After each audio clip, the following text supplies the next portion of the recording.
നാം ഇന്ന് ചിന്തിക്കാൻ പോകുന്നത് കൃപാവരങ്ങൾ. ഏറ്റവും പ്രധാനമായി കൃപാവരം 9.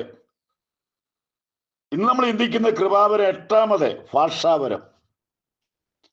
1-ാം നൂറ്റാണ്ടിൽ ആദ്യമായി ആത്മനൂറ് പ്രാപിച്ചവർ അന്യഭാഷ സംസാരിച്ചിരുന്നു.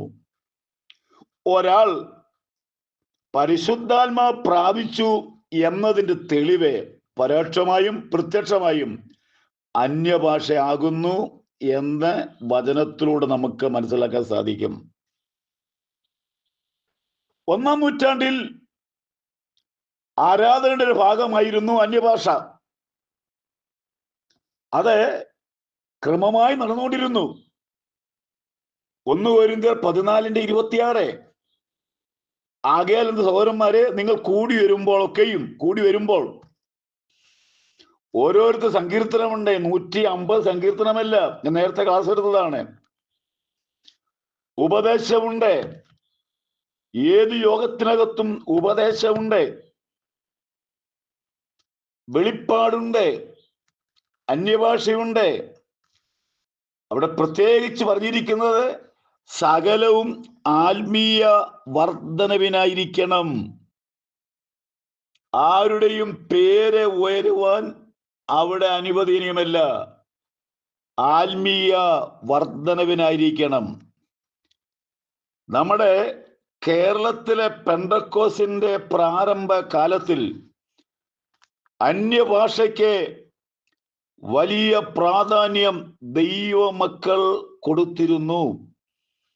കാരണം പണ്ട് എന്ന് പറയുന്നത് ഒരു 50 വർഷങ്ങൾക്ക് മുമ്പേ കേരളത്തിലുള്ള ആരാധനയുടെ അന്യഭാഷയുടെ മുഴക്കം ദേശത്തിന് 4 ഭാഗത്തും കേൾക്കുമായിരുന്നു.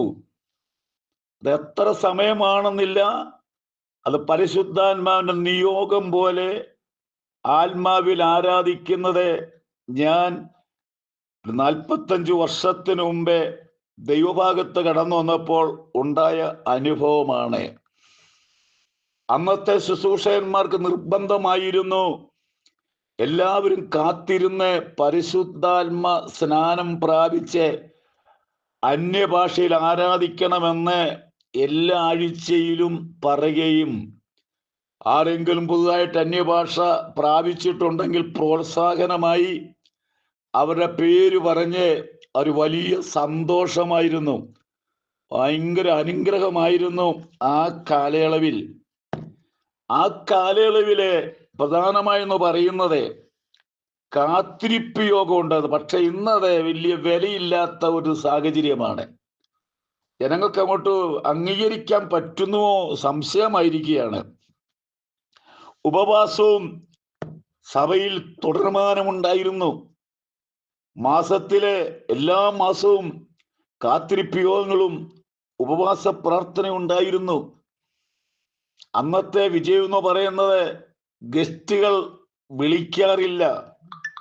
പക്ഷേ പരിശുദ്ധാത്മാവ് ഇങ്ങനെയുള്ള ശുശ്രൂഷകന്മാരെ പറഞ്ഞയക്കുകയും അവരെ ഏൽപ്പിച്ചിരിക്കുന്ന സന്ദേശങ്ങൾ പറഞ്ഞു പോകുമ്പോൾ അന്ന് വണ്ടിക്കൂലിക്ക് പോലും പൈസ കൊടുക്കുവാൻ ഇല്ലാത്ത ഒരു കാലമായിരുന്നു.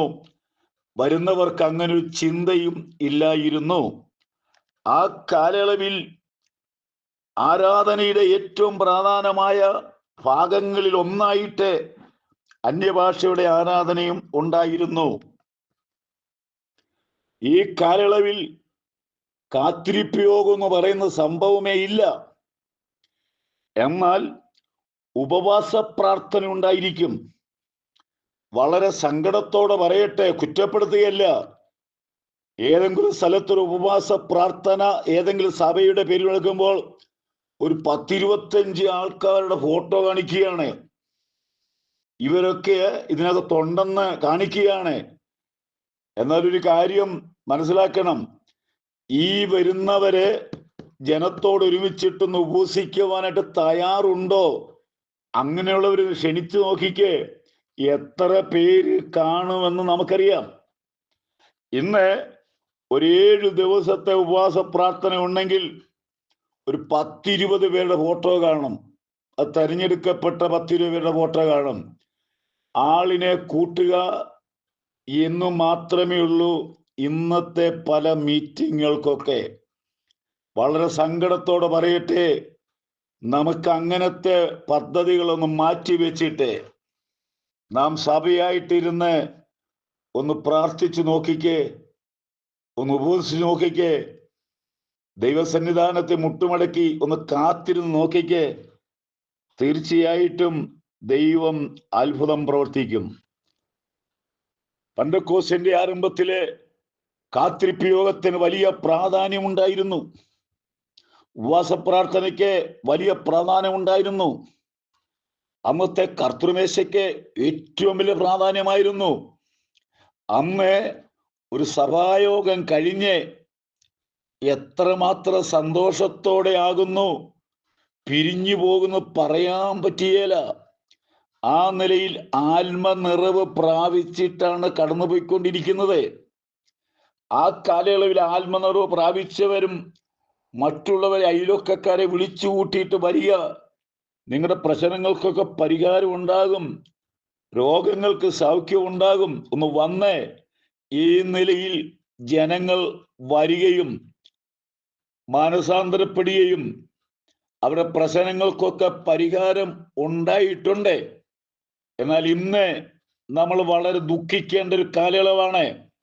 കാലം മാറിപ്പോയി, ബൈബിള് മാറിയിട്ടില്ല. ഇന്ന് നിയമങ്ങൾ മാറിപ്പോയി, പരിശുദ്ധാത്മാവ് മാറിയിട്ടില്ല.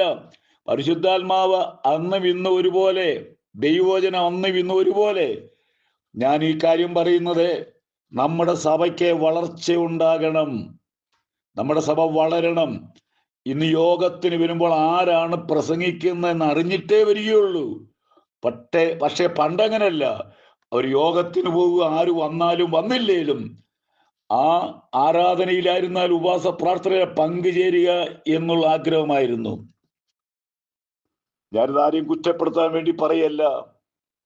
നമ്മുടെ കേരളത്തിൽ വലിയ മാറ്റം ഉണ്ടാകണം, നമ്മുടെ ആരാധനയ്ക്കൊരു വലിയ മാറ്റം ഉണ്ടാകണം, നമ്മുടെ ഇടയോഗങ്ങൾക്കൊരു വലിയ മാറ്റം ഉണ്ടാകണം, നമ്മുടെ സഭയിൽ കാത്തിരിപ്പ് യോഗം ഉണ്ടാകട്ടെ, നമ്മുടെ സഭയിൽ ഉപവാസ പ്രാർത്ഥന ഉണ്ടാകട്ടെ, ഉപവസിക്കുന്ന ഒത്തിരി ആളുകൾ വരട്ടെ.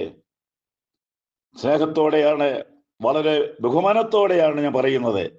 എങ്ങനെങ്കിലും നമുക്കൊരു വലിയൊരു അനുഗ്രഹം ഉണ്ടാകുവാൻ, ദൈവത്തിൽ കൃപയുണ്ടാകാൻ വേണ്ടിയാണ് ഞാൻ ഈ കാര്യങ്ങളൊക്കെ പ്രസ്താവിക്കുന്നത്. എൻ്റെ വാക്കുകളെ ഞാൻ ഇവിടെ ചുരുക്കട്ടെ. നമ്മുടെ കർത്താവ് വരാറായി. ലോക സംഭവങ്ങൾ ഓരോന്ന് വിളിച്ചു പറയുന്നു, യേശു വരാറായി, യേശു വരാറായി. പോകുവാൻ നമ്മൾ ഒരുങ്ങുക.